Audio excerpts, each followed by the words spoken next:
welcome back to our Eye of the Dragon project. It's a big day, you guys. Today we are going to start coloring in our dragon eye. So before we do, I just wanted to talk a little bit more about color to help you hopefully make these choices on what do you want yours to look like exactly? What colors do we want to use? What gradients are we going to put together? Are we going to have things pop or kind of blend? What do we want? What do we think is going to make our dragon eye just look like chef's kiss? It's going to be amazing, right? So the first thing I want to talk to you guys about is complementary colors. So what in the world is that? What are complementary colors? Are they colors that just walk around and they're like, oh, you look so lovely today. Look at you, right? They're just like complimenting each other left and right. Is that what's happening? That would be really cool, but I don't think it is. So let's learn about what complementary colors in fact are. So complementary colors are colors that are directly across from each other on the color wheel. So in this example here, we're looking at blue, we're looking at orange. Do you see how they're like right across from each other? Those would be considered complementary colors.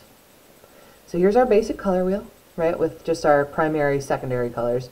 We're going to see one later that like throws in tints and shades and okay, tones I think are even in there too. It's going to show a whole bunch, a multitude of colors. This is our basic one, where we've got our primary colors, our yellow, red, and blue, and then obviously when you combine those together they make secondary colors, so those are our green, orange, and purple. Basic color wheel right here. Okay, so on the basic color wheel you can see that yellow and purple are across from each other. They'd be considered complementary colors. So when complementary colors are next to each other, they both appear brighter. Purple and yellow. Okay, so if I were to have purple by itself, it has a certain amount of intensity or vibrancy. When I have yellow by itself, it also has a certain amount of intensity and vibrancy. But when we put them next to each other, they literally both become, both of them, not one or the other, they both become more vibrant. They have more intensity in their color, or at least it seems that way to our eyes, because basically what one doesn't have, the other one does. They strengthen each other, and it just kind of, to put it more simply, they make each other pop. So when purple and yellow are next to each other, pop. It pops more, right? It looks more vibrant than when it's just by itself. Ooh. That's pretty, isn't it? So this is just an example of violet and yellow together and how much they, in fact, pop when together. So once again, back to our basic color wheel, we also have blue and orange. This is one of my favorites, actually. I really love these colors together. So we've got blue, and then we've got orange. And do you see how when they're next to each other, like, it's just, they both seem more brilliant, more vibrant, more pop, more pow, pizzazz, whatever you want to call it. It's more. It's extra. Like here, this, basic, this, extra, basic again. Just kidding. All these colors are beautiful on their own as well. But they do become more vibrant, more, just more extra when they're together. I just, like, come on. I love this. I feel like Vincent van Gogh uses a lot of oranges and blues together, those complementary colors. He's one of my favorite artists, but he really just, like, I would say for all the complementary colors, this is my favorite. In fact, you're going to see it in my dragon eye. It's going to happen. Last but not least, we've got green and red are also complementary colors. Here's green. Wow! Did you see? Got more vibrant, more like intense now that red's next to it. There we go. Got red by itself. So cool, right? Love these colors together too. They're like, you cannot go wrong with complementary colors. It's going to look cool because it's going to pop. So if on your dragon eye you're like, I don't really know, Mrs. Stinson, I know I want this color, but I don't know what else to put. Like, I want this color for the eye, but I don't know what to do for the scales. Try using some kind of variation of its complementary color. You cannot go wrong. I promise. Okay, so I wanted to talk about that. Another thing that I wanted to chat about are tints and shades. We're not going to really get into tones. Tones is when we add in gray, but let's talk about tints and shades for right now. Actually, I already had it open, so we'll go here. So this color wheel's got a little bit more going on, doesn't it? It's not just our basic 6. We can see that, okay, so let's just take any given color. So let's look at this ring here, the second one in, and assume that that's kind of the basic color. It might be further in, but this one's the biggest, so we're gonna go with this second ring in here. You can see that as, okay, let's just go with yellow right up at the top. You can see that as it goes in, we're adding more and more black to it. That's considered a shade. So think about, when you think of shade, think about, well, like a shade on a window maybe. If you close the shade, it gets darker, right? So when we add black to a color, it gets darker. We call that a shade. So you can see that happening here. A tint then is when we add white, and that makes it lighter.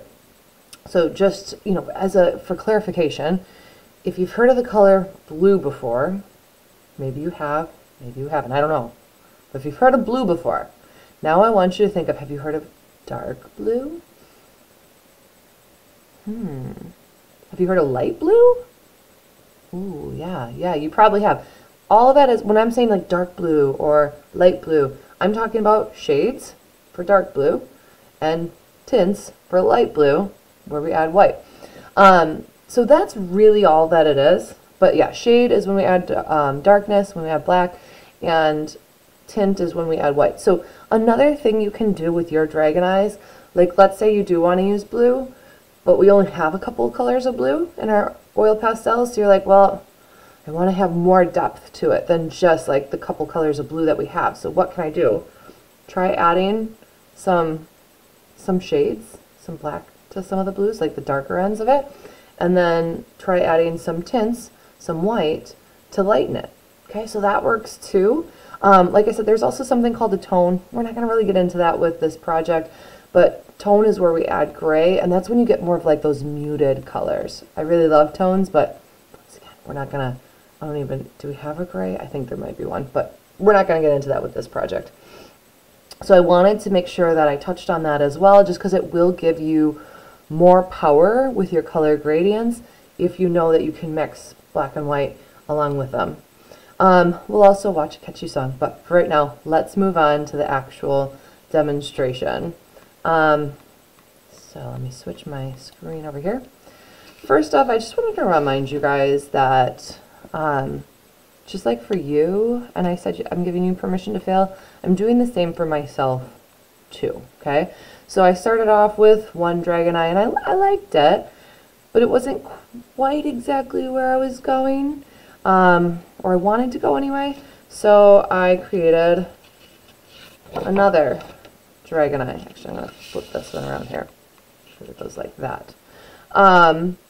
So remember when I say permission to fail, first thing I want you to know, because I think there's so much negative connotation around the word fail, permission to fail simply means like I'm giving you the right to try things out, and I'm going to give myself that right as well. Try things out. And I know we've been doing it for this whole project, right? Like, let's try out different combinations. Let's see what we like. Does this color blend well with that color? Let's try it. Permission to fail. Another thing I wanted to remind you guys of is fail doesn't mean it's like an end stage thing. A lot of people hear the word fail and they're like, that's it. It's over. It's over. It was terrible. Done. Like opposite. Fail means the opposite of that. Fail is first attempt in learning. It was just your first attempt in learning. Or one of those beginning attempts, right? We're trying it out. It didn't work. Cool. I learned something from it. Let's add on that new knowledge that I just gained from that, and let's try something else. Okay, so anyway, the reason I bring that up is because, I don't know if you guys can see this, but I may have made, oh goodness, this is a stack of like 5 more right here. I may have made a few photocopies, just in case, because I'm nervous that, you know, maybe the first one I do doesn't look the way I want it to. So what I'm trying to say is if you have access to a photocopier, at your home, at a family member's workplace, at a library, at, you know, like a home Office Max or whatever you've got. Feel free to make a photocopy, or in my case, maybe a dozen. I made a whole bunch of them. Feel free to do that. If you don't have access to a photocopy, just also know that that's okay too. But I'm giving you permission to photocopiers, and yeah, you can even turn in one of the photocopied ones if the first one doesn't turn out the way you want. That's okay. It's still your drawing. You made it, the original, right? If you don't have access to a photocopier and you're like, oh man, what am I supposed to do then? Just know that we've always got that backup plan where you can take the picture. We're going to pretend that my monitor here is a window, and you tape it up to a window. Then you put a fresh piece of paper, tape that on top, and then it kind of acts like one of those tracing tables where the light shows through and you can easily trace it. I know it's going to add a couple extra minutes on for you. Record that time in your art journal. You know, consider it an extra bonus that way. Anyway, I just wanted to let you guys know that if you want to, if you're feeling a little nervous like me, and you want to make some photocopies, you go right ahead. All right. I told you guys my scheme is going to be orange and blue because I love that scheme. So my plan is I'm going to have the eye itself be more of like orange colors, and then the outside is going to be more of blues. Now, just because I'm saying orange and blue doesn't mean I'm only using orange and blue. I still want color gradients, so I'm still going to be pulling in some yellows and some reds for the eyes. And I'm going to be pulling in greens and purples, and you know, I'm going to be adding all that in too. But I that's kind of like my primary. That's what I'm starting with.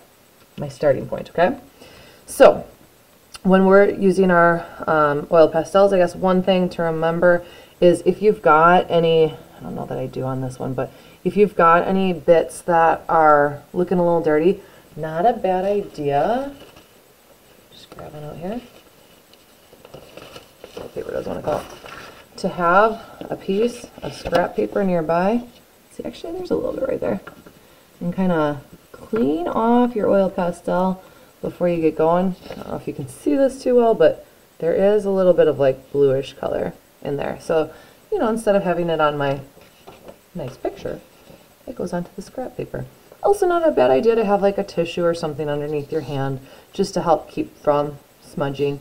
If you choose that you want to also use that tissue for blending, or you want to use your blending stumps, or you want to use your finger to blend it, go ahead. We as artists all have different techniques. I know I've mentioned this before. For me personally, I don't do those things just because I really like that layering, the building process. But, you know, as an artist, you kind of figure out what works best for you. I just told you guys that I was going to be using orange for my eye. So what in the world is happening here? Why is this yellow? Well, because once again, we're doing gradients. We're not just doing one color. That'd be so boring. Let's use all the colors. So we're using gradients. So I am going to be using a bunch of different colors that come next to orange on the color wheel. And I'm going to be bringing them all together in one glorious dragon eye picture.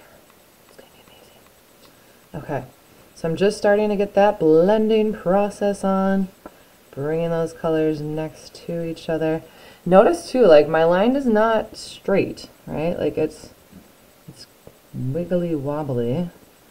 So don't feel like as you're making your color gradients that it needs to be like completely linear or radial, meaning like circle. Doesn't have to be, okay? What color do I want? I want like more of like the basic orange next. So that one's coming in here. Maybe this one comes a little closer to that pupil. I did reserve, you guys can probably kind of see this. I reserved like very specific highlights here, but I'm also reserving some other spaces too for highlights. So if you're wondering like, why does it look like there's still pencil marks going on here? That's why. Because I'm reserving those. So before you get coloring, I guess another good point would be to make sure that you have all the details in your drawing that you want. Now I really want to make sure that there isn't like any white. Like, if I can kind of pull that up close, can you see how like in here there's still some white, like right there, and right there, and right there. As I get to blending these, that's going to take that out. Okay, we want it to almost look like it's been painted in with acrylic paint. Like that's how covered we want this to be. Some good coverage going on.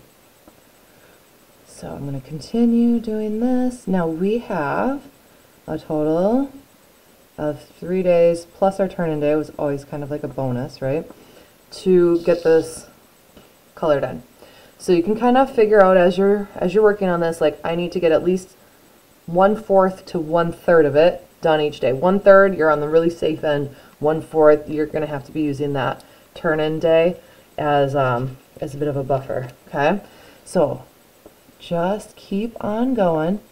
We've already learned how to do these color gradients, so I'm not going to spend forever on it, but I'm just going to show you with the power of demo videos. I am going to show you a little sneak peek into the future. Okay, so here we've got Dragon Eye. It's just started. I'm going to want to get at least 1/4 to 1/3 of it done today.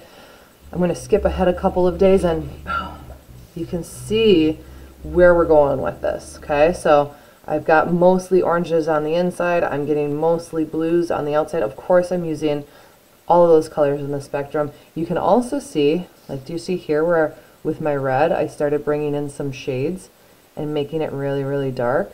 So that's also another option here with my blues. I started bringing them to a shade with the black as well.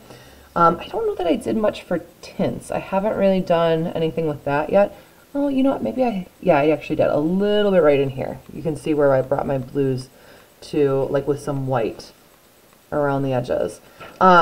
So don't forget about that handy little trick too, to add a little bit more oomph, a little more pizzazz to your picture. This would be, I would say, like, this is where we want to be on day 8 to 9. So, you know, we're not there quite yet. We're here. But I did want to give you that little sneak peek into the future of what this might look like once it's done. So keep on working on yours. Make it amazing. And I can't wait to see how it's turning out.